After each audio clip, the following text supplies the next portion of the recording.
ஓம் சாந்தி 28/7/2026 செவ்வாய்க்கிழமை. வாணி தரும் வசந்தம். இனிமையான குழந்தைகளே, உங்களுடைய கெட்டு போனதை சீர்திருத்தும், அதாவது துரதிர்ஷ்டசாலியை அதிர்ஷ்டசாலியாக ஆக்கக்கூடியவர் ஒரு பாபா தான்.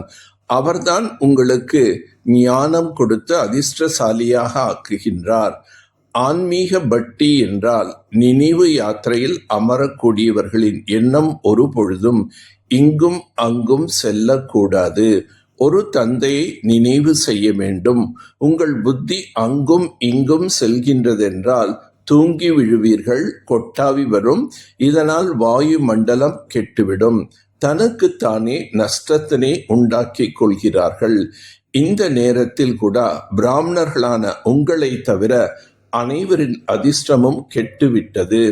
நீங்களும் கூட இப்பொழுது கெட்டதை சீர்திருத்தி கொண்டிருக்கின்றீர்கள். பாபாதான் அதிர்ஷ்டத்தை உருவாக்க கூடியவர்.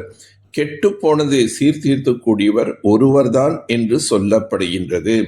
ராவணன் தான் நம்மை கெடுக்கின்றான் என்பதை நம்மால் புரிந்து கொள்ள முடிகின்றது. இந்த விளையாட்டு என்பது வெற்றி தோல்விக்கான ஒரு விளையாட்டாகும். இப்பொழுது நாம் மாயிடம் வெற்றி பெற்றே ஆக வேண்டும். கங்கையில் குளிப்பதால் பாவனம் ஆக முடியாது. இது ஆத்மாவின் விஷயம் அல்லவா? ஆத்மாதான் பதீதம். ஆத்மாவைத்தான் பாவனம் ஆக்க வேண்டும். கங்கையில் நீராடுவதால் உடல்தான் சுத்தமடைமே தவிர ஆத்மா பாவனம் ஆகாது. ராஜ் யோகத்தை கற்றுக் கொடுக்கக்கூடிய பாபா வந்துள்ளார். பின்பு சுய ராஜ்யத்தை அடையுங்கள். ராஜாக்களிடம் எத்தனை கடிதங்கள் போகின்றது, ஆனால் அவருக்கு கிடைக்கின்றதா என்பது தெரியாது. ஏனால் ராஜாக்கள் இப்பொழுது வெறும் ராஜா என்ற பட்டத்தை மட்டும் அடைந்துள்ளார்களே தவிர ராஜ்யம் இல்லை. ஆகவே அந்த ராஜ பரம்பரை சேர்ந்தவர்களுக்கும் நீங்கள் சேவை செய்ய வேண்டும். புத்தி எங்கே அலைந்து கொண்டிருக்கின்றது என்றால் கொட்டாவி விட்டு கொண்டே இருப்பார்கள். புத்தியில் ஞானம் பதியாத பொழுது தூங்கி வழிவார்கள், நஷ்டம் ஏற்படுத்தி கொள்கிறார்கள். பரம்பிதா பரமாத்மாவை மந்திரவாதி என்று சொல்கின்றார்கள் அல்லவா? அவர்களுக்கு பாபாவின் மீது மிக அன்பு உள்ளது. அதனால்தான் பார்த்தவுடன் தியானத்தில் போய் விடுகின்றார்கள். வைகுண்டம் என்பது பாரதவாசிகளுக்கு மிகவும் பிடிக்கும். ஆதலால் யாராவது இறந்தால் கூட வைகுண்டவாசி ஆகிவிட்டார், சொர்க்கவாசி ஆகிவிட்டார் என்று சொல்கிறார்கள்.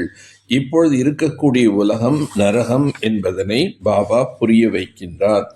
சத்தியுகத்தில் உயர்ந்த பதவி அடைவதற்காக தாய் தந்தையை முழுமையாக பின்பற்றுங்கள். அவர்களை போன்று முயற்சி செய்யுங்கள். சேவையில் மூழ்கி இருங்கள். ஒருமித்த மனதோடு இந்த கல்வியை படிக்க வேண்டும். நினைவின் சார்ட்டை உண்மையானதாக வைக்க வேண்டும்.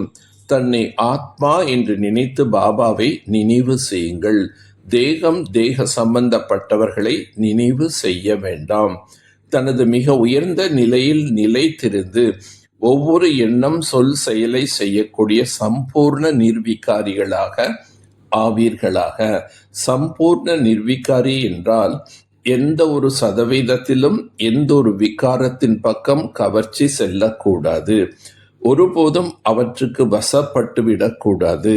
மிக உயர்ந்த நிலையில் இருக்கக்கூடிய ஆத்மாக்கள் ஒரு பொழுதும் சாதாரண சங்கல்பம் செய்ய முடியாது. எனவே எந்த ஒரு சங்கல்பம் அல்லது கர்மம் செய்யும் பொழுதும் எப்படி உயர்ந்த பெயர் உள்ளதோ அவ்வாறு உயர்ந்த செயல் உள்ளதா என்று செக் செய்யுங்கள், சோதனை செய்யுங்கள்.